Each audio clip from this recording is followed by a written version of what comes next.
CCTV 김호준의 뉴욕타임스. 안녕하세요. 김호준 뉴욕타임스 시즌2 오늘은 마지막 시간입니다. 저희가 없어지는 게 아니고 다음 시간에 시즌3 가 시작되기 때문에 그걸 모르겠어.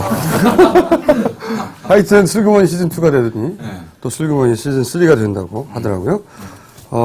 그래봐야 똑같은 사람들이에요. 뭐 이렇게 자꾸 바꾸나 몰라? 그러니까 말이야. 오늘은 한미 FTA 완전 정복 특집으로 마련했습니다. 그래서 평소에 저희가 한 분 정도의 게스트를 모시는데 한 분을 모셨다 보니까 중량감이 너무 떨어져서 그렇죠. 또 다른 분을 모셨는데 이런 분 한 분으로 어떻게 FTA를 얘기할 수 있냐? 또 두 분 모셨더니 두 분 갖고도 안 되겠어. 그래서 세 분을 모셨습니다 오늘. 예. 세 분을 모셨습니다. 네, 잠시 후에 시작하겠습니다. 김영민의 시사 돼지.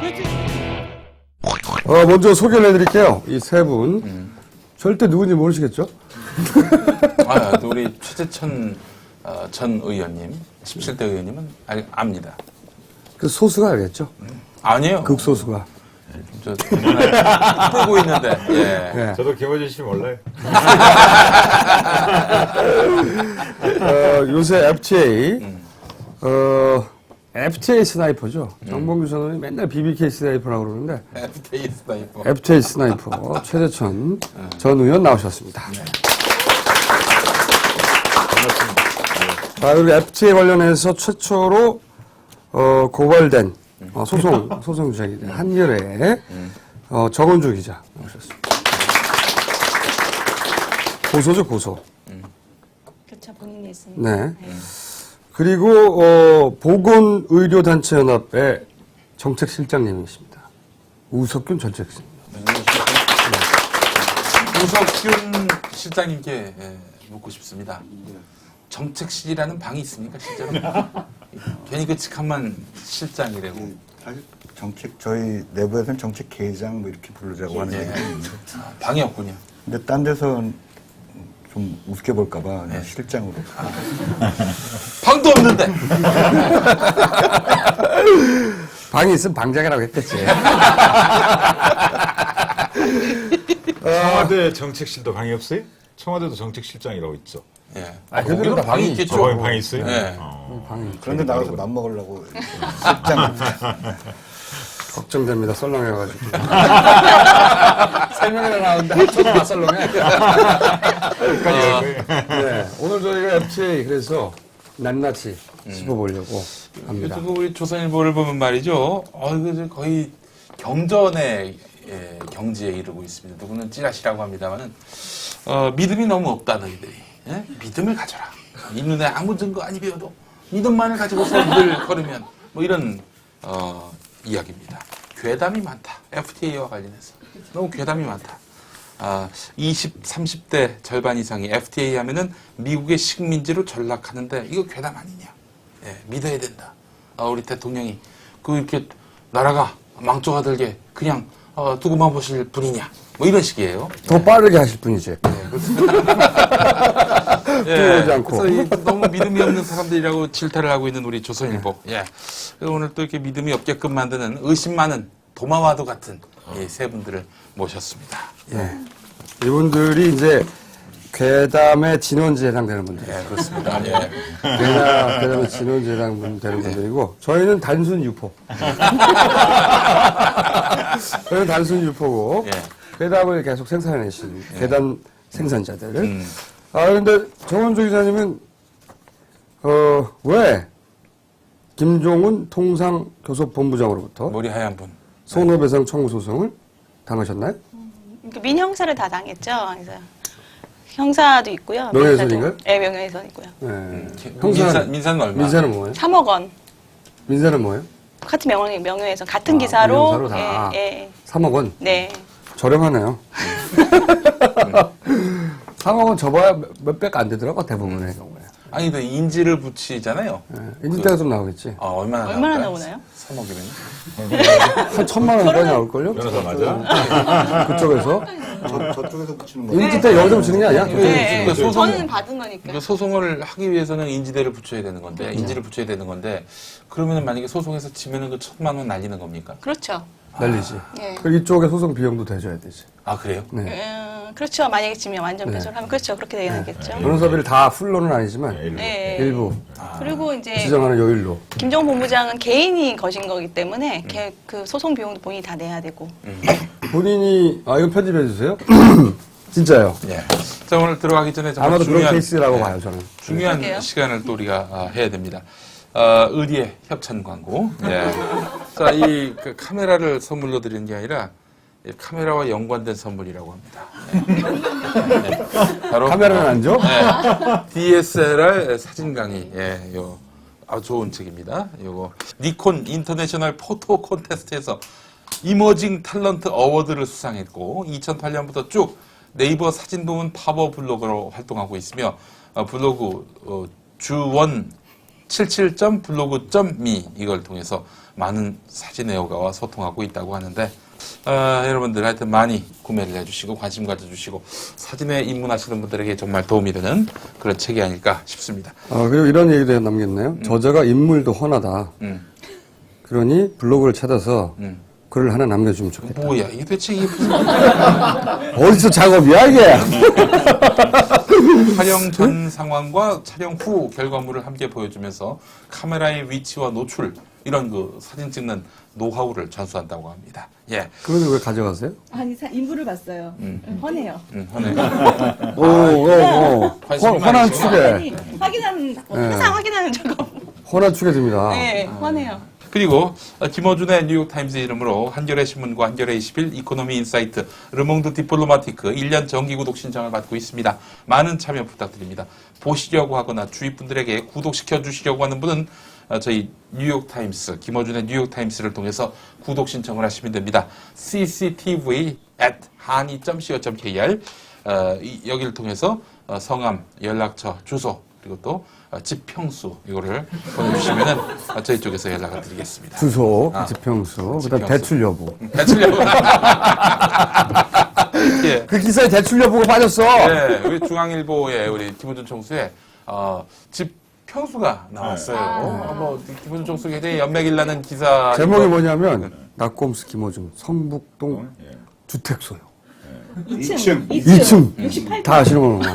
아니, 68평 아니고 223제곱미터. 그리고 거래에서 매킹으로 썼던 것. 그래, 그 그게. 기사 안에 제목을. 제목에는 근데 사람들 하도 욕을 하니까, 야, 연면적이 68평이 뭐 얼마 안 되잖아, 뭐 어쩌고 욕하고 그러니까, 나중에 바꿨어요. 성북동, 김호중 성북동에, 집을 소유 우왕. 제목을 그렇게 바꿨어, 우왕으로. 223 빼고, 네. 제목을 나중에 우왕으로 바꿨어요, 그래서 우왕. 이제 앞으로 우리 중앙일보는 이렇게 해야 된다고 봅니다.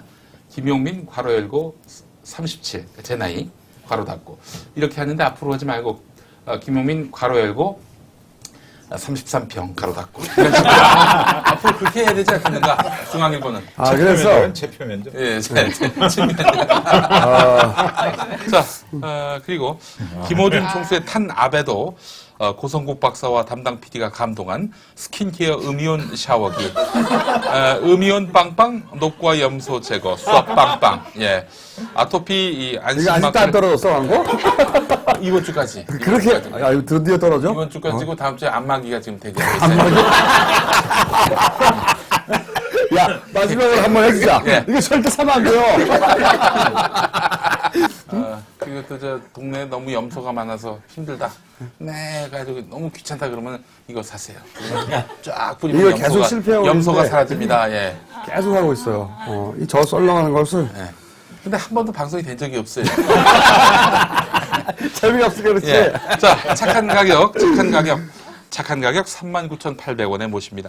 한이 착한 쇼핑 주문 전화 080-667-4949 또는 한이TV 메인 화면 하단 배너 myhan이.co.kr로 이렇게 이거 주문을 몇 개 해주시기 팔았어요, 바랍니다. 여태?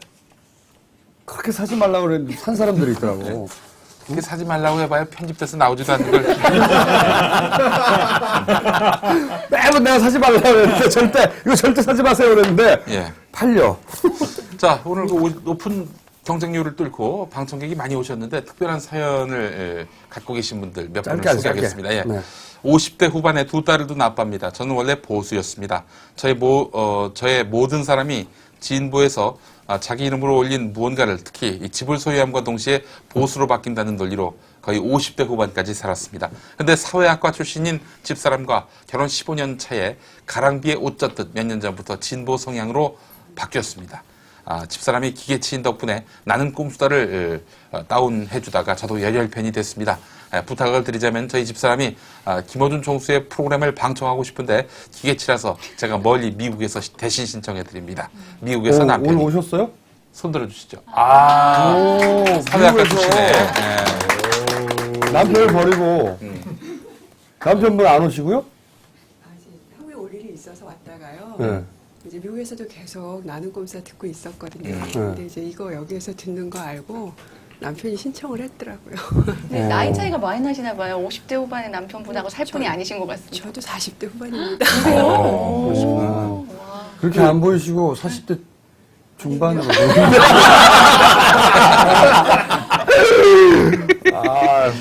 예. 너무 좋았는데 와 보니까 정말 막 우리 큰딸 내지는 막 이렇게 이런 젊은 사람들 많아가지고 아니에요. 60대, 70대도 오세요. 여기에. 자, 딸이 이번에 수능을 봤습니다. 고3 생활을 하면서도 한겨레를 매일 꼼꼼히 읽었습니다. 대학 지원도 미디어 쪽으로 하고 있어서 이번에 좋은 경험이 됐으면 좋겠습니다. 자, 누구십니까? 딸이 논술시험 보러 가느라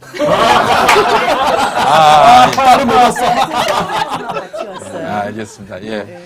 자, 저는 서울시 소방공무원이고 나이는 31살입니다. 2주 전에 결혼했습니다. 근데 공교롭게도 신혼여행 기간에 서울시장 보궐선거가 끼어 있어서 군대 이후 처음으로 부재자 선거라는 걸 해봤습니다. 10월 26일 하루 동안은 신혼여행 일정을 모두 취소하고 와이파이망을 이용해서 인도네시아 발리에서 투표율 및 개표 결과를 실시간으로 확인했지요. 인도네시아 발리에서 브라보를 외쳤습니다. 그리고 이혼당했습니다. 누구세요? 혼자 오셨어요? 아니 와이프는 지금 이분 같이 지금 일하는 직원이시고요. 같이 왔습니다. 네, 같이 왔고. 아니, 와이프. 와이프는 회사에 있습니다. 저희는 오늘 비번이라서. 그러셨구나. 예, 그렇구나. 소방공무원. 예. 소방공무원이면 직접 불을 끄시는. 그렇죠. 아이고야. 예, 베테랑이십니다. 정말 좋은 일을 하시는 분들입니다. 예. 자, FTA 얘기를 조금 하자면 할아버지랑 FTA 이야기를 했는데 할아버지께서는 ISD는 참여정부 때도 있던 조항이라면서 FTA 반대는 총선표를 의식한 반대인 것 같다 이렇게 말하시는데요. 그래서 다른 관점도 알리고 싶어서 예. 왔습니다. 할아버지가 이건 팩트는 맞아요. 이거 정확하게 알고 계시네. 네. 자, 누구십니까? 아이고, 손녀시군요. 네. 예.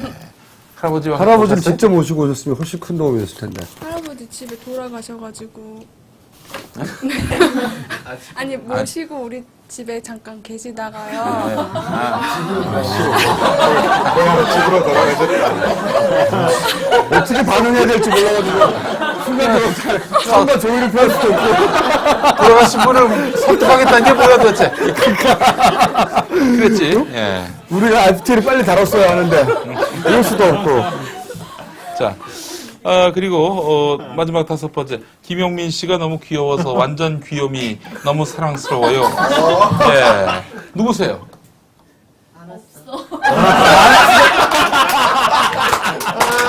본인이 오신가? 대본이야, 대본.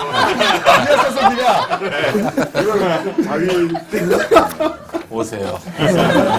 넓은 품으로 안아줄게. 네. 자, 그러면 이제 오늘 본격적으로 FTA를 들어가 보도록 끝난 거 하겠습니다. 아니야, 이제? 준비한 거 다 했으니까. 그동안 즐거웠는데 끝냈습니다. 자, 그러면은 FTA 굉장히 어렵습니다. 예. 근데 어떻게 최재천 전 의원님, 전 의원님. 우리 딴 데서는 다 의원이라고 불러. 네. 아니, 괜찮아요. 우리 방송에서는 항상 전 의원이라고 불러. 아니, 제가 사실은 우리 최재천 의원님의 지역구 응봉동, 성수동 또 이런 지역에서 군 생활을 했어요. 공익근무요원 과적 차량 단속을 했는데 동호대교에서 네가 과정인데 누굴 단속해? 그 얘기를 했어. 한 번 단속된 사람이 당신이 과적인데 말이야. 다리 위에서 뭐 하는 거야 지금? 뭐 그런 얘기를 들었는데 그때 제가 기억이 나는데 혹시 그분이 우리 최천 의원님이신지 궁금해서 제가 1996년이었습니다. 95년인가요? 96년이었습니다. 그때 총선이 있었지 않습니까? 그때 그 지역에 유명한 정치인이 있습니다. 토박이. 이세기 의원이라고 있어요. 아, 예. 이세기 의원. 예. 그분이 이제 출마를 했는데 유력했어요, 당시에. 근데 어떤 야당 후보가 낸 캐치프레이즈가 있었어요. 이 세기가 가고 21세기가 온다. 잘했다. 혹시 그게 최재천 의원님이 아니신가? 아니. 그때 출마 안 하셨지. 아, 그러셨나? 그때인데. 내가 그 너무 감동을 받아가지고. 네, 이 10세기가 하면 되는데. 네, 2세기가 가고 21세기가 온다. 그러니까 근데 어떻게 보세요? 저기 우리 각하께서 일단 비준을 하고 그리고 나서 저기 재협상 제안하겠다 그러고 있는데. 되지. 일단 말도 안 되죠. 계약서 쓰고 사인했는데 전혀 쓸데없는 이야기죠. 예, 쓸데없는 그리고 뭐 잘 아시다시피 미국 노예하고 달리 우리는 통상교섭본부가 행정부가 통상협정에 대한 교섭권을 가지고 있잖아요. 그리고 국회는 나중에 인준해주냐 마느냐만 권한을 가지고 있는데 미국은 원래 의회관 아닙니다. 그게. 통상협정에 대한 체결 권한이. 근데 행정부가 뭘 약속합니까? 오바마한테 약속 받아오면 뭐합니까? 미 의회 가서 약속 받아와야지. 바꿔주겠다. 그래야 되는 거죠. 그건 완전 또 거짓말이죠. 논의가 아니라 예. 삭제하겠다거나 바꾸겠다거나 그렇죠. 예. 그런 약정을 의회 이름으로 받아오면 몰라. 응? 논의하겠다가 뭐야? 논의하겠다가. 말도 안 되는 거죠. 네. 미국은 상권 분립이 확실히 된 나라인데 우리나라처럼 상권 분립이 잘 안 된 나라로 착각을 하는 것 같아요. 이게 제일 문제인 것 행정부가 같아요. 약속을 하면 의회도 당연히 해주실 것처럼 생각을 하는 거죠. 근데 미국에서는 절대로 그럴 일이 없는 거죠. 여기서 더 물릴 가능성 전무하지 않습니까? ISD 포기라든지 뭐 이런 거. 아니 자기들이 유리하니까 사인을 했는데. 네, 그러니까.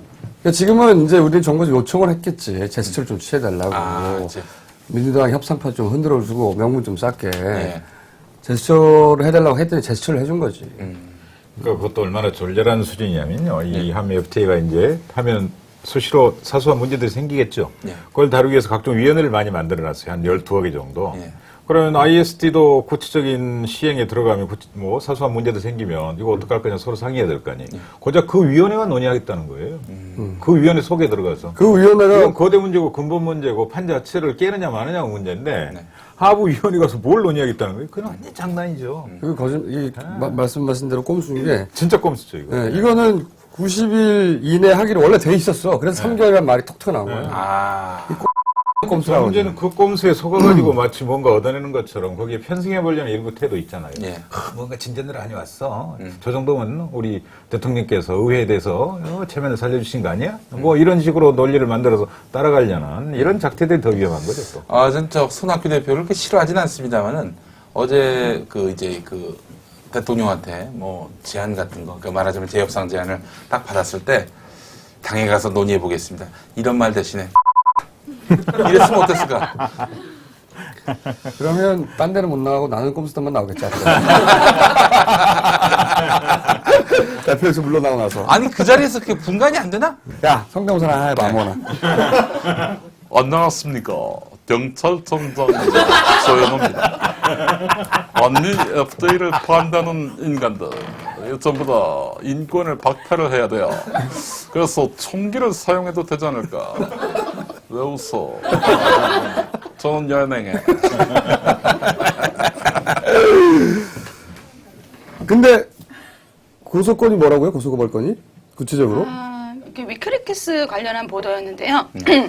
그러니까는 김정은 통상교섭본부장이 그 통상교섭본부장이 된 다음에 직후에 미국의 민주당 의원 한 명이 이제 방문을 해요. 방문을 해서 이제 물어보는 거죠. 이제 축하한다 그러면서 이제 우리가 한미 FTA를 미국 의회에서 통과를 시키려면 몇 가지 좀 이렇게 분위기를 만들어주기 위한 조건이 필요하다. 그러면서 세 가지를 얘기를 하는데 그 중에 첫 번째가 쇠고기 완전 개방, 그러니까는 뼈 없는 쇠고기의 개방. 그리고 두 번째가 자동차, 특히 픽업 트럭의 관세 기간을 연장해 주는 것, 그리고 세 번째가 쌀 추가 협상, 세 가지를 이제 요구를 하거든요. 네. 그거에 대해서 이제 김종국 본부장이 대답을 하는 것이고, 그 중에서 저희는 쇠고기는 이미 이제 2008년 4월에 다 개방이 됐고요. 네. 그리고 나서 제협상도 사실은 자동차 제협상도 지난해 12월에 다 끝났잖아요. 네. 이제 나머지 하나인 쌀만 남은 상태다. 네. 그래서 김종훈 본부장이 그때 얘기했던 세 가지를 전부 다 두 가지를 들어줬고 나머지 하나만 남았기 때문에 네. 이 쌀에 대해서도 김종훈 본부장이 이 의원을 만나서 약속한 것으로 풀이된다. 이렇게 보도를 일면으로 했죠. 네. 그 근거가 그 위키리크스의 발언으로. 발언으로. 예. 그 미국 민주당 의원이 쓴 걸로. 민재 아니죠. 아까 이제 대사가 쓴 거죠. 대사가 외교 문서로 미국에 보고를 하잖아, 원래. 공부한 거야. 아, 예. 자기들 의원이 왔다 가면 네. 거기서 정보 보고를 하니까 그거를 이제 해킹해서 그러니까 그 위키리크스가 공개된 것을 보고 그걸 네. 그걸 기사를 쓰셨는데 네. 이제 그 멘트에 그러면 우리나라 중한 미 대사를 고소해야 되네. 그렇죠. 그 사실이 아니라면. 거기서부터 출발했으니까 네. 거기 다음에 어산지로 가야 되고. 그렇죠. 부시와 워산지를 공동으로 해서 묶었어야지 왜 우리한테 그런 거나 투자자 국가소송을 한번 이용해 보지. 야, 이거 대단한 개그야, 이거는. 시사 개그, 예. 본인한테만 개그야. 본인은 다 이해하고 있으니까. 예. 그 사건이시군요. 네네. 네. 그 외에 다른 기사는 없고. 아, 그리고 나서 이제 이게 언론 중재에 가서 정정 보도 강제 조정이 나왔어요. 그래서 왜? 저희가 되게 복잡한데 이제 거기 이제 멘트를 보면 2014년 쌀 관세화가 끝났을 때 재논의하겠다. 이게 이제 멘트인데 김종훈 본부장은 그 말을 한 건 맞지만 내가 말한 것은 2014년에 WTO에서 어차피 협의를 하기로 되어 있다. 그걸 얘기한 것이다. 이렇게 주장을 하는 거고 저희는 아니 지금 한미 FTA 관련해서 얘기를 하는 와중이었으니까 이건 한미 FTA하고 관련된 얘기다. 저희는 이제 그렇게 보도를 한 거고요. 근데 이제 김종훈 본부장의 얘기가 더 신빙성이 있다고 보고 정정 왜? 보도를 하고 왜는 그 언론 중재 이 위원들의 마음이죠. 그래서 그러네. 그래서 정정 보도를 그러니까 그 직권 강제 나왔는데 이제 저희 신문사에서는 받을 수 없다. 그러니까 이제 이게 민형사로 소송. 간 거고요. 그 다음에 또 하나 언론 중재 건 게 저희가 보도한 것 중에서 이제 불평등 협정이다. 그래서 미국에서는 FTA가 법률보다 하위고 한국에서는 이게 우리 국내법하고 동등하거나 오히려 더 앞서서 불평등하다. 이거는 이제 최대천 전 의원님이 설명해 주실 부분인데. 근데 이제 재미없다 그러니까 안 하고 있을. 이거 잘 삐져요. 잘 삐져요. 근데 얼핏 무슨 생각이 드냐면요. 저희가 항상 그것만 열심히 보니까 어떤 꼼수가 있냐, 항상 이럴 때. 네. 그, 최근에 겨다름이란 단어가 쏟아지고 있잖아요. 거기에 걸려든, 그리고 이제 SNS, 괴담 뿌리는 애들 다 이제 잡아가겠다는 얘기, 구속수사를 원칙으로 하겠다는 얘기. 이게 말이 되나요? 구속수사를 원칙 한다는 게 변호사님? 불구속 수사가 원칙이죠. 그죠? 그리고 가장 중요한 게 우린 거짓말할 자유가 있는 거예요. 우리가 자꾸 잊어버리거든요. 그리고 욕설의 자유도 있어요. 익명의 자유도 있어요.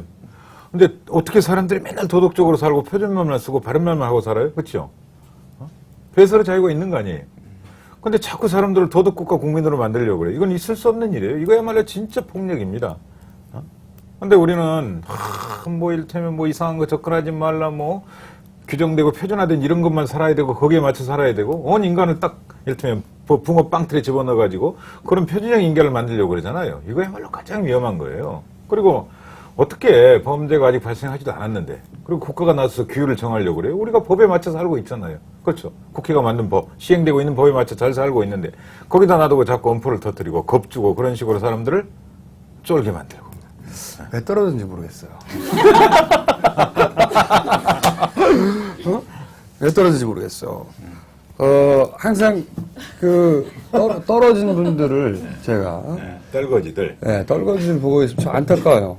왜냐면 떨거지들 중에 저 사람들 두세 사람만 있었어도 훨씬 달라졌을 텐데. 그 두세 사람 안에 정봉주 의원도 포함됩니까? 안 됩니다. 안 되고요. 최재천 의원은 포함됩니다. 굉장히 안타까운 일인데. 네. 그러면 이제 연결해서 왜 불평등한가? 전문가로서 좀 천천히 말해주세요. 하도 말이 빨라가지고. 제가 말이 빨라서 그렇죠. 네. 쉽게 설명하자면요. 흥분하면 더 빨라. 네, 더 빨라져요. 삐지면 더 빨라. 미국은 경제 질서에 대한 조항이 없어요. 우리 헌법은 119조 이하의 경제에 대한 조항들이 쭉 있잖아요. 이를테면 소비자 운동도 보호하고 중소기업도 보호하고 농민도 보호하고 뭐 자영업자도 보호하고 그다음에 저 임대차 농기 임대차도 뭐 틀어막아 놓고 그렇죠? 농업국가 전통을 가지고 있습니다. 이런 식으로 경제적 사회적 약자들을 보호하는 헌법을 가지고 있습니다. 미국 헌법은 아예 없어요. 미국 헌법은 통치 구조하고 기본권만 있잖아요. 기본권조차도 이 사람 맨 처음에 규정하면 안 된다고 생각을 했던 거예요. 왜냐하면 대단히 회의적 인간관을 가지고 있습니다. 미국 헌법은. 유럽에서 올 때 한번 생각해 보세요. 나를 다 버리고 온 사람들이잖아요. 그리고 권력에 대한 불신 때문에 새로운 나라를 건설하러 온 사람들이. 가장 중요한 건 개인의 자유죠. 그리고 개인과 개인이 만나서 계약을 통해서 차츰차츰 공동체를 만들고 국가까지 만들어 갔단 말이. 그래서 모든 개인의 자유나 권리는 전부 인권이 하늘로부터 부여받은 거예요. 근데 이걸 국가가 법으로 정한다. 이건 귀찮은 거죠. 그렇잖아요. 그래서 경제에 대한 조항을 둔다는 건 이 사람들은 상상을 못 해요. 자, 이를테면 미국 헌법을 그대로 베껴준 메가드가 만들어준 헌법을 쓰고 있는 일본 헌법에는 당연히 경제 조항이 없어요. 근데 유럽은 다 있단 말이에요.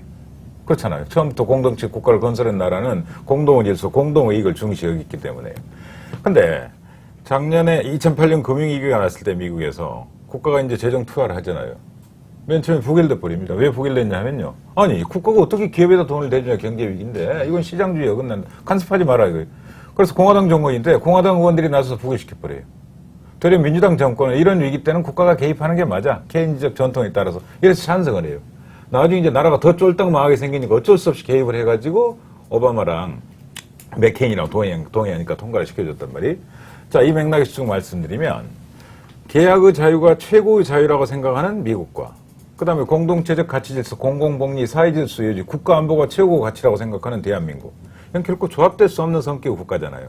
근데 우리가 맨 처음에 한미 FTA 시작을 할 때 청와대 브리핑을 냈는데 그때 누구죠 그때? 김현종 본부장 1호에서 뭐라고 그랬느냐? 이제 일본식 국가 모델을 버리고 미국식 경제 모델로 가는 겁니다. 우리는. 미국의 선진화된 법과 제도를 받아들이는 겁니다. 그래서 선진 통상 국가로 새롭게 태어나는 겁니다. 이래요. 미국식 법과 제도가 그런 완전히 다른 헌법 체계를 가진 나라의 법과 제도가 그대로 이식돼 들어온다.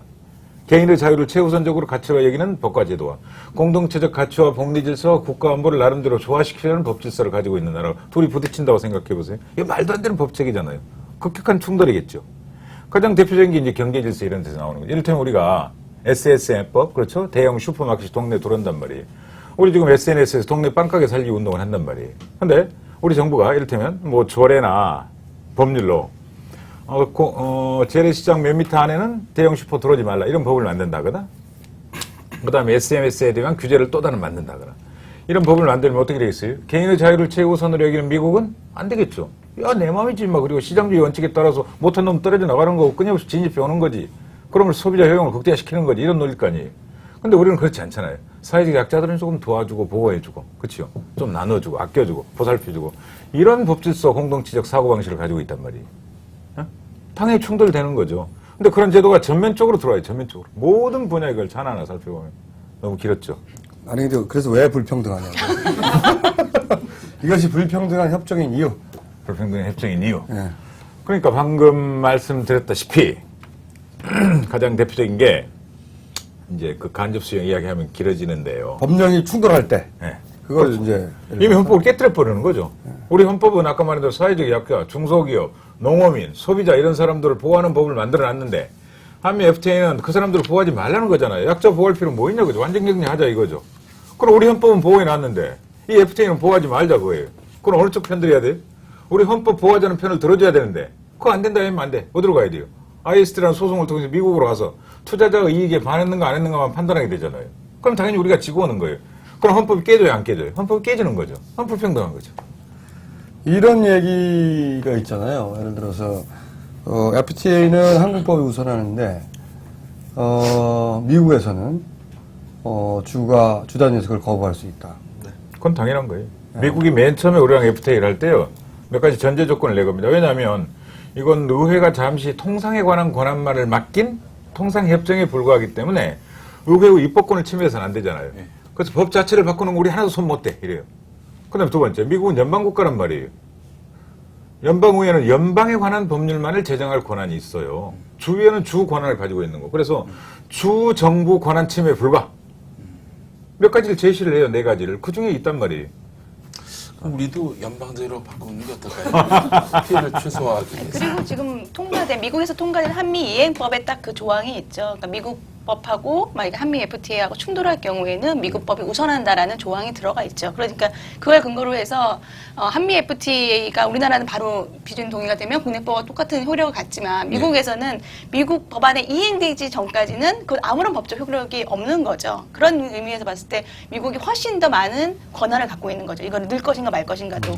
그리고 미국 한미 협정 여기 갖고 오셨는데 여기 보시면은 한 거의 우리가 한글본만 거의 700페이지 가까이 되잖아요. 근데 미국에서 만들어낸 한미 이행법이라는 걸 보시면 80페이지밖에 안 돼요. 그러니까 이거를 다 넣어도 자기네들은 바꿀 게 없고 자기네들 판단했을 때에는 문제가 없는 거죠. 그리고 법률만 봐도 미국에서는 4개 법률을 바꾸는데 그중에서 관세법 뭐 이런 것들 우리나라에서는 23개를 바꿔요. 뭐 세금서부터 전부 정부가 다. 말하는 것만 네, 23개. 그렇죠. 그러니까 기본적으로. 공식적으로 우리 정부가 한미 FTA 충돌되기 때문에 법을 바꿔야 될 게 24개라고 선언을 하고 지금 10몇 개를 바꿔놨어요. 근데 미국은 이행법에서 뭐라고 그랬느냐. 법 바꿀 거 하나도 없다. 그렇죠? 행정규칙 바꿀 거 하나도 없다. 행정조치 바꿀 거 하나도 없다. 행정조치까지도 바꿀 게 없어요. 근데 방금 말씀하신 대로 딱 4개 바꾸는데 뭐 바꾸느냐. 자유무역협정이니까 관세를 인하해야 될 거 아니에요. 관세법 바꿔야 되겠죠. 어이구. 그 다음에 물품 수수료 있죠. 물건 오고 갈 때 그 수수료 바꿔야 되겠죠. 그 2가지 관세와 물품 수수료를 낮추는 법이 딱 4개가 있어요. 그것만 바꾸는 거예요. 근데 우리는 이를테면요. 우리 시민단체에서 각종 법을 만들 때 정보공개법, 그렇죠? 우리가 법안이 뭘 만들고 있는지 법제처가 우리 좀 길게 좀 보자. 길게 보면 좋잖아요. 자세히 확인하고 우리도 의견 넣기 좋으니까. 그걸 늘려달라고 계속 사정을 했어요. 지금까지. 근데 귀찮잖아요. 관료들은. 60일 동안 지들끼리 쑥닥쑥닥 해가지고 국무회의 통과시켜서 국회 보내면 편해볼 거 아니에요. 그걸 60일로 묶어놨단 말이에요. 근데 미국 투자자들은 이제 한국법에 관심을 갖게 되겠죠. 정보가 늦겠죠. 길게 보고 싶단 말이에요. 그건 늘려달라고 요구한 거예요. 그 부분 늘려줬어요. 90일로 늘려졌나요? 120일로 늘려졌나요? 그러니까 20일에서 40일로 늘렸죠. 40일로? 네. 배를 늘렸어요, 그때. 먼저 20일로. 토론 좀 해주시고요. 사죄를 해주세요. 시민들이 요구할 때는 내가 시민으로서 참여권을 늘려야 되잖아요. 입법 절차에 참여할 수 있는 권한을 늘려달라고, 기간 늘려달라고 할 때 안 해주다니. 14일에서 60일이다. 어? 30일에서 60일 안 되죠. 오늘 하는 얘기 실리서 다 떨어지잖아. 날짜를 다 편집해주세요. 저도 배웠어. 요것은 배로 늘렸어요. 저희가 자막으로 처리하겠습니다. 한번 쓰는지 제 확인해가지고. 생각에 제 기억은 20, 제가 기사를 썼는데 20일에서 40일 이렇게. 아니, 기사 쓴 사람이 모르면 어떡해. 그러니까요. 어쨌든 불평등에 관해서는 그러니까 아주 간단히 정리하면 미국 법이 있고 그 밑에 한미 FTA가 있고 한미 FTA 밑에 한국 헌법까지 같이 있는 거다. 미국 법, 한미 FTA, 한국법 이렇게 돼 있는 근데 거죠. 이렇게 주장을 하면 이제 괴담이 되는 거예요. 여기서 이제 경제 언론 식민지가 중재로. 된다. FTA라면은 미국 경제 식민지가 된다. 그런 얘기가 그러면은 뭐 허무맹랑한 얘기는 아니겠네요. 아니 그 논리는 법체계로만 본다면. 한 가지 말씀드리면 그 미스터 N이라는 사람 누구죠? 그 유명한 대장성 출신의 그 차관 있죠. 그 사람 최근 인터뷰에서 뭐라고 그랬어요? 아니 우리가 미국과 FTA나 TPP를 하자는 게 미국의 52번째 주가 되는 걸 의미하는 건 아니지 않느냐. 어? 지금 이 상태로 받아들이면 사실상 52번째 미국의 주가 된다고 그랬어요. 일본한테 상대로 아직 하지도 않는. 예. 그러니까 조선일보가 뭐라고 그랬습니까? 국제면에다가? 그랬죠. 예. 일본에도 괴담이 생겼다 이랬어요. 예. 한국 괴담도 부족해서 야 일본에도 괴담이 생겼어. 어? 일본 논의조차도 괴담으로 몰아붙이는 나라죠. 아까 그 말씀하신 이렇게 완전히 딱 이렇게 층위가 지는 건 아니지만 그렇게 말하면 이제 미국 법도 좀 당연히 이제 고쳐야 되긴 하기 때문에 그렇지만 미국에는 주법은 적용이 안 되고 네. 그런 부분이 있기 때문에 한국은 중앙정부만 다 잡으면 전국이 다 잡히는 건데 미국은 중앙정부만 잡아서는 이 주법은 다 다른 거기 때문에 한국과 미국 사이에 불평등이 있는 건 확실한 거죠. 예. 그러니까 한 가지 불평등 관련해서요. 제가 요즘 예로 들은 게 이런 게 있습니다. 우리가 이제 지재권자, 지적재산권을 대학에서 복사를 한단 말이에요. 거기는 대학 강사, 뭐 학생, 뭐 또 대학 군의 복사점을 단속해달라고 규정이 있잖아요. 어? 특정을 해놨어요. 대학 군의 복사점이 최고로 지재권을 많이 침해하니까 거기 단속하고 그 단속 계획을 자기들하고 협의하도록 돼 있잖아요. 근데 더 제가 불쾌한 건 이런 게 있습니다. 그 지재권 침해한 사람이 상업적 이익이나 금전적 이득을 목적으로 했을 때는 이렇게 규정이 있어요. 실제 형기의 부과를 포함해서 장래의 침해를 억제하기에 충분한 수준에서 처벌하도록 권장한다. 이게 무슨 의미입니까? 아니, 실형을 부과하라는 거예요. 실형을. 아니, 어떻게 조약에서 대한민국 사법부에다 대고, 야, 니들은 지재권을 영업적이, 상업적인 목적으로 복제할 때는 실제 형기를 부과해. 이걸 규정할 수 있나요? 이런 불평등이 어디 있어요? 대학교의 그 복사집 아저씨가 구속될 수도 있고. 구속돼야죠. 실형을 부과하라고 돼 있잖아요. 아, 그러면 감옥에. 조약 대 조약에서 이게 전에 강화도 조약이나 이런 때 그런 수준의 개항 조약이 아닐 바에야 네. 어떻게 사법부한테 실제 형을 부과하라는 조약을 할 수 있어요? 근데 이를테면 저희들이 뭐 방송에서 누구를 실형을 부과하십시오. 그럼 뭐라고 하겠습니까? 신문들이, 언론들이. 야, 무슨 소리야. 너희들 이게 그게 사법부 침해에 대한 최고야. 사법부 독립을 침해하는 일이야. 그럴 거 아니에요. 근데 이명박 대통령에 대해서 실형을 부과하시기 바라겠습니다. 이걸 조문에 박아놓고 기분 나빠하지 않는다. 이건요. 두 사람이 멍청한 겁니다. 첫째, 입법부가 멍청한 겁니다. 왜냐하면 입법부는 뭐 이를테면 징역 1년 이상 10년 이하 이렇게 정해주잖아요. 그렇죠? 그러니까 입법부가 1차 입법 재량을 가져요. 그 다음에 구체적으로 그 범위 안에서 사법부가 선택 재량을 갖는 거죠. 그래, 너 징역 1년 선고하는 거죠. 근데 이건 뭐라고 그랬어요? 실형의 부과를 포함하여 장래의 침해를 억제하기에 충분한 수준의 처벌해라. 그 다음에 그 앞에 보면요. 침해를 억제하기에 충분한 벌금형뿐만 아니라 징역형 선고를 포함하는 처벌을 해라. 이 말도 나와요. 그러니까 형의 종류도 정해놨고, 그 다음에 형의 종류까지 선택해놨죠. 그 다음에 강한 형을 주문해놨죠. 이 기분 안 나빠요? 대한민국 입법부, 사법부는 이걸 보고도 일체 말하질 않아요. 아니, 이 생명들이죠. 복사를 한다고 감옥을 가나? 처음 알았어요? 처음 알았어요. 네, 이 조항은 처음 알았어요. 아, 이러면 누가 무서워서 복사를 해? 제가 2007년부터 주장했던 조항이에요. 권장한다. 아니, 그러니까 권장. 처벌하라고 권장. 네, 권장한다. 근데 이미 또 법률가로서 네. 기분이 나쁘신 거죠. 니들이 뭔데 우리 사법적 판단에 대해 개입하느냐. 겨우 장사하자고 하는 얘기를 하면서 이런 얘기를 하시는 거죠. 네. 입법권도 시민 거예요. 내 주권이 침해되는 거죠. 내 행정권한만 침해되는 게 아니라 거기에 분노해야 되는 거죠.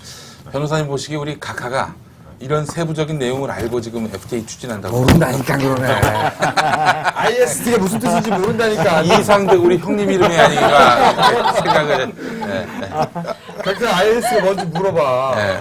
근데 뭘 재협상하시려고 그래요? 네. 몰라. 대답을 못해. 자, 그럼 IST에 대해서 얘기합니다. IST. 제일 많이 지금 논의되고 있고. 인베스터, 스테이트, 그리고 또 디스트리뷰트, 예. 모르지? 난 알아. 이상등 아니야? 자, 요 IIS에 대해서는 누가 말씀해 주시죠? 뭐 제가 좀 말씀드릴까요? 예. 그러니까 인베스터 아니 ISD는 한마디로 투자자한테 매우 강력한 권한을 부여하는 건데 투자자가 미국 투자자가 한국 정부를 직접 그 재판정에 국제중재기구에 끌어낼 수가 있는 겁니다. 이건 뭐 그냥 예를 들어서 설명을 드리는 게 나을 것 같은데요. 멕시코 북미 FTA에서 협정이 있었는데 나프타가 있었는데 미국의 메탈클레더라는 그런 회사가 있었어요. 근데 멕시코에 가서 쓰레기를 묻는 그런 그 회사였어요. 근데 쓰레기를 묻었더니 그 동네가 계속해서 환경 오염이 생기는 거예요. 그래서 애들이 아프고 막 이러니까 그 멕시코 정부가 이거 안 되겠다라고 해서 묻지 말아라, 니네. 폐기물 묻지 말아라라고 했더니 우리는 계속 묻겠다라고 주장을 해서 인간 쓰레기는 안 묻죠. 네. 하여튼 그랬더니 그래가지고는 결국은 그 지방자치단체가 그린벨트로 지정을 했습니다. 근데 이거를 투자자 정부 중재제도에 건 거예요. 할 수 있는 응당한 그 행정 조치인데. 예. 그거 당연하죠. 그 못 묻게 하는 게 당연한데 그 우리 이익을 뺏는 것이다. 나의 이익을 침해하는 것이다라고 해서 멕시코 정부한테 중재제도를 걸었고 그래서 멕시코 정부가 져서 지금 묻을 수가 있게 됐습니다. 말하자면 이런 식으로 할 수 있는 건데 이게 문제는 한국 정부 예를 들어 이걸 한국에다 옮겨보면은 어떻게 되는 거냐면 한국의 정부의 결정, 한국의 그린벨트 지정 그것뿐만 아니라 한국의 사법 판단, 조례, 뭐 여러 가지에서 다 걸 수 있는 거예요. 미국 투자자 한 사람이 걸려서 지면 그걸로 끝나는데 이걸 어디서 하느냐 하면은 한국에서 하는 것도 아니고요. 일단 또 이게 투자 정보 제소라고 해서 만일 재판같이 보이지만 이게 사실 재판이 아니라 중재라서 그러니까 우리 원래 재판 받으려면 내가 재판관 정하지 못하잖아요. 근데 여기서는 재판관을 정해요. 미국 기업을 대표하는 사람 하나, 한국 정부를 대표하는 변호사 하나, 그리고 둘이 합의하는 변호사 하나 이렇게 세 사람이 중재를 하는데 뭐 어디 워싱턴이나 파리 같은 국제 중재 기구에 가서 3번 하는 것도 아니고 한 번에 그리고 단심으로 밀실로 한 번에 딱 정하면 이걸로 끝나는 거예요. 그리고 한국 정부는 무조건 들어줘야 됩니다. 이게 그 투자정보 중재제도예요. 여기 대상은 한국의 모든 정책과 모든 조치와 조례 이거 다 걸리는 겁니다. 이거에서 굉장히 이제 그 중재기구면은 우리 쪽 입장을 대변하는 변호사도 간다고 말씀하셨는데 그러면 우리가 이길 확률도 꽤 있는 거 아닌가요? 없는 건 아닌데 네. 이 문제가 국제 중재기구에 둘이 합의를 못하면 세계은행이나 또는 뭐 이쪽에서 지정을 해주는데 이 지정을 해주면 이 세계에서 제일 힘이 센 나라는 결국은 미국이니까 아무래도 미국 쪽이 유리하고 또 하나는 그 중재 그 변호사들이 미국 사람이 138명인데 한국 사람은 7명, 8명밖에 안 되고 근데 7명, 8명이 뭐 이제 김현장이시라든가 뭐 이러니까 이제 또 문제가 있는 거고요.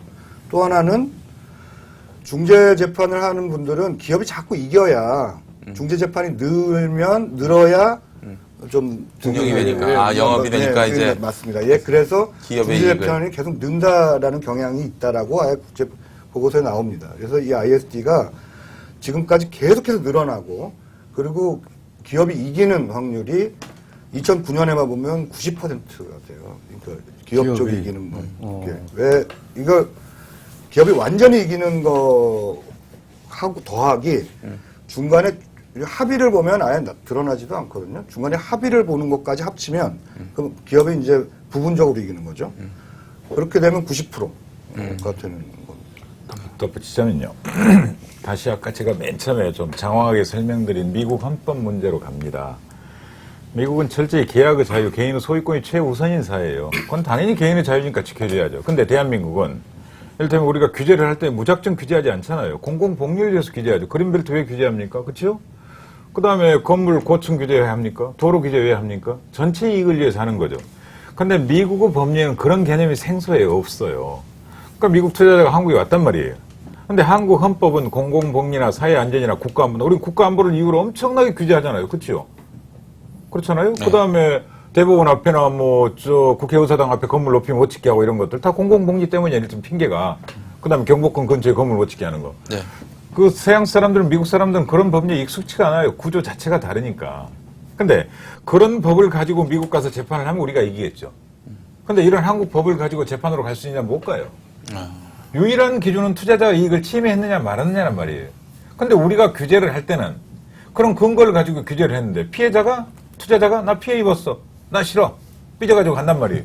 거기서 소송을 한단 말이에요. 그러면 우리는 이렇게 해서 규제를 했기 때문에 우리 말을 들어줘 이렇게 해야 되는데 이 법리 자체가 대단히 취약해져요. 물론 이제 비차별적이어야 되고 몇 가지 규정이 있습니다만 그럼에도 불구하고 근본 법리 자체가 다르기 때문에 끊임없이 충돌할 수밖에 없고 우리는 공공성, 공공의 이익을 좀 중심에 두는 나라고 미국은 철저히 투자자 이익을 중심에 두는 나라죠. 그래서 싸우는 게 우리가 미국과 싸우는 게 아니에요. 자꾸 반미 이렇게 기분 나쁘게 말하는데 대한민국에서 반미로 물린다는 건 종북이고 빨갱이 돼버리는 거 아니에요. 논리 순서로 가버리면. 반미가 아니에요. 국가 대 국가 소송이 아니에요. 투자자 국가 소송제예요. 미국 투자자, 다국적 투자자, 초국적 투자자가 한국 정부를 상대로 소송하는 거예요. 1% 대 99% 싸움이에요. 반미로 몰지 마라 이거예요. 미국과 소송하는 게 아니라니까요. 미국의 FTA를 통해서 들어온 자본가들, 투자자들과 소송하는 겁니다. 그래서 반미로 몰지 말자고 우리가 좀 이야기하고 다녀야 돼요. 예. 조금 더 덧붙이면 기본적으로 아까 제가 처음에 말씀드렸던 것처럼 이 투자 챕터 자체가 미국 법이에요. 그러니까 중거법이라는 게 미국 법과 국제법이에요. 그러니까는 그 사람들은 자기네들 법률로 그 중재를 하는 거고요. 우리는 전혀 우리 법률이 전혀 반영이 안 된 상태에서 기본적으로 법률 그러니까 규칙 자체가 다른 거죠. 그러니까 그게 가장 큰 이제 문제점이라고 볼 수가 있고요. 아까 실장님이 잠깐 말씀하신 걸 약간 제가 정정을 하면 지금 그 국제기구의 각 나라가 4명씩을 중재인을 다 선임을 하게 돼 있어요. 4명의 중재인과 4명의 조정인 선임을 다 하게 돼 있는데 우리나라도 4명이고 미국도 4명이에요. 근데 아까 말씀하신 것처럼 미국 투자자가 자체가 워낙 소송을 많이 해서 지금까지 108건을 했고 미국이 이 소송을 당한 게 15건이거든요. 근데 알고 계신 것처럼 한국은 한 번도 없어서 한 번도 이제 중재를 해본 적이 없어요. 그래서 미국에서는 136명이라는 중재를 배출을 했지만 우리나라는 아직 한 번도 중재인 돼본 사람이 한 명도 없다는 거죠. 그러니까 그만큼 미국에게 굉장히 익숙한 제도이고 우리에게는 신개척지인 셈이죠. 그리고 우리가 지금 IST를 비판하는 걸요. 두려워할 필요는 없어요. 일본도 똑같이 우리하고 논의하고 있습니다. 지금. 일본 국회의원들 거의 한 153명 정도가 지금 서명을 했는데 핵심 논리가요. 농업보, 취약산업보와 IST입니다. IST가 얼마나 일본의 사법주권을 침해하고 일본의 법과 제도를 바꿔버릴지 그리고 일본하고 똑같은 논리예요. 동양식 법과 제도, 우리만의 논리를 지금 진행시켜 왔는데 국가 모델을 만들어 왔는데 지금 이 시점에 와서 미국 모델을 그대로 도입하잔 말이냐 똑같이 비판합니다. 학자들이나 교수들이. 우리 논의가 결코 고립된 우리만의 괴담이 아니라는 걸 좀 인정했으면 좋겠고요. 그 다음에 두 번째는 IST를 미국이 결코 포기할 수 없는 이유가 지금까지 어느 나라보다도 강력한 IST 규정을 우리한테 포함시켜 버렸어요. 왜냐하면 궁극적으로 우리나라 들어와서 투자자들이 가장 이득을 얻을 수 있는 게 뭘까요? 민영화입니다. 민영화. 그러니까 SOC죠. 그렇잖아요. 돈 벌 수 있는 길은 두 가지죠. 근데 대한민국과 FTA 그게 들어가요. 투자 계약이라는 이름으로. 뭐라고 들어가는지 첫 번째로 발전 또는 배전 상하수도 또는 통신과 같이 나라를 대신해서 공공의 서비스를 공급하는 권리. 이 계약. 그 다음에 두 번째로 공공 서비스, 이렇게 대중이 이용하는 도로, 교량, 운하, 댐 또는 배관의 건설과 같은 SOC 사업. 이 계약을 투자자가 체결할 수 있어요. 근데 제가 지금까지 말씀드린 건 내국인과 차별하지 말아야 되고, 그 다음에 최소한의 국제규범에 어긋나지 않을 때만 투자자가 소송을 할 수 있거든요. 최소 규정에 어긋나는 그런 차별적인 일을 할 때만. 근데 이건요, MOU를 체결해놓고 우리가 뒤집어 버려요. 이를테면 인천공항을 민영화하기로 MOU를 체결했어요. 근데 정권이 바뀌었어요. 정권이 바뀌면 민영 안 할 거 아니에요. 그렇죠. 그럼 그때 당장 소송 들어와요. 잘하고 말고 상관없어요. 위반하고 말고 상관없어. 계약 자체를 이행하지 않으면 무조건 들어와. 이 조약을 해놨어요. 죽어도 포기 못합니다. 이거 미국. 죽어도. 안 하면 안 했지 한국과. 포기 못해요. 이죠. 그러면 IST 재협상 이런 요구를 받아들일 가능성은? 전무하죠. 전무하죠. 이 중요한 걸 뭘 미국이 받아들여도 우리 각하가 안 해. 각하를 뭘로 보고 지금.